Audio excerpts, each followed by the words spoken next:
Right now, there's a version of you that has to deal with tomorrow. And here's the strange part. Your brain barely recognizes them as you. Brain scans back this up. When people are shown images of their own face aged 20 or 30 years and asked to think about that person, the brain activity looks almost identical to what happens when they think about a total stranger, not a metaphor, an actual measurable pattern, which might explain something that's confused you for years, why you can know exactly what you should be doing, care about the outcome, feel the guilt build up, and still not do it. That's not laziness. Laziness is not caring. Procrastinators care a lot. That's why it hurts. What's actually happening is closer to a self-regulation problem than a character flaw.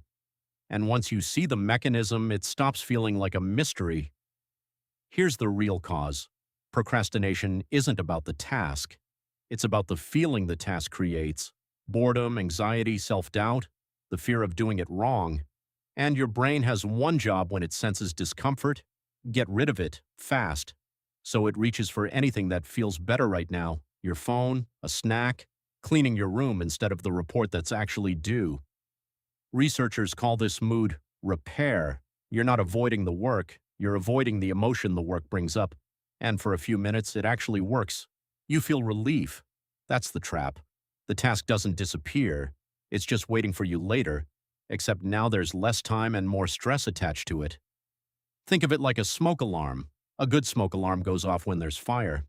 But some tasks trigger the same alarm just from the feeling of difficulty, no real danger, just discomfort, and your brain reacts the same way it would to an actual threat. It pulls you away. But that alarm isn't just reacting in the moment, it's also quietly deciding who has to deal with the problem later. And that's exactly where the stranger effect comes back in. If your brain doesn't fully register your future self as you, then handing them a harder, more stressful version of this problem doesn't feel like self-sabotage. It feels like handing a task to someone else, someone who isn't in the room to argue back. So what actually helps? Not just have more willpower. If anything, the research points the opposite way. First, starting matters more than finishing. The dread before you begin is almost always worse than the task itself. Once you're a few minutes in, the emotional charge drops because you're no longer avoiding, you're doing. That's not a mindset trick. It's the alarm turning off once it realizes there was never any real danger to begin with. Second, make the decision before you need willpower. Procrastination doesn't usually lose across a whole day. It wins or loses in one specific moment, the second you're deciding whether to open the laptop or reach for your phone. So decide in advance. Instead of, "I'll work on this at some point," try, "When it's 6 p.m., I'll open the document." If the decision is already made, there's nothing left in that moment for procrastination to win. And third, the one that surprises people most, stop punishing yourself for procrastinating. In one study, students who forgave themselves after procrastinating on an exam actually procrastinated less on the next one. That tracks once you remember what's really driving the delay. Not laziness, but an emotion you're trying to escape.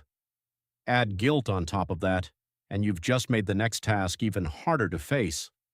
So the goal isn't to become a person who never feels resistance. It's to shrink the gap between feeling resistance and starting anyway, and to treat your future self less like a stranger and more like someone you're actually looking out for. That one shift, from fighting yourself to working with yourself, is where real consistency starts. If this is the kind of psychology you want, explained simply without the fake motivation, this channel exists for exactly that. Subscribe if you want to actually understand your own mind, one video at a time.